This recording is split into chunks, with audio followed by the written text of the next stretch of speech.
প্রথমেই আমি কলা পাতাগুলো ধুয়ে নিয়েছি, এবার হালকা একটু সেঁকে নেব। প্রথমে মশলাটা করা যাক। নিয়ে নিয়েছি কিছু কাঁচা লঙ্কা, নারকেল কোড়া, সর্ষে আর পোস্ত, এটাকে পেস্ট করা যাক। ভেটকি মাছগুলো আমি ভালো করে ধুয়ে নিয়েছি। এইবার দিয়ে দেবো একটু পাতিলেবুর রস। এইবার দিয়ে দেবো করে রাখা মশলাটা, দিয়ে দেবো নুন, হলুদ, দিয়ে দেবো সর্ষের তেল। এবার এটাকে ভালো করে মেখে নেব। মেখে 20 মিনিট মতো রেখে দেবো।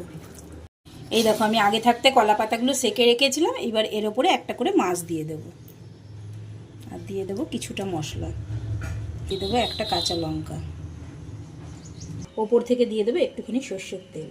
এবার আমি মাছটাকে মুড়ে নেব।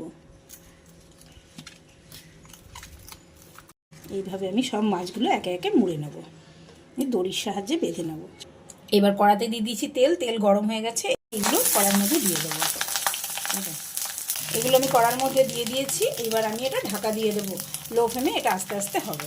হয়ে গেছে। এবার এগুলোকে আমি আস্তে আস্তে করে উল্টে দেবো। এগুলোকে সব আমি একে একে উল্টে দেবো। এবার আবার ঢাকা দিয়ে দেবো। এই দেখো ফ্রেন্ডস, আমার পাতুরিগুলো রেডি হয়ে গেছে। এইবার আমি রান্না দিয়ে নেব।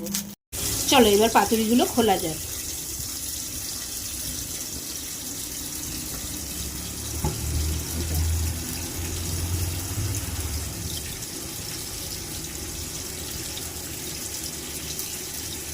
এই দেখো ফ্রেন্ডস, তৈরি আমার গরম গরম ভেটকি মাছের পাতুরি।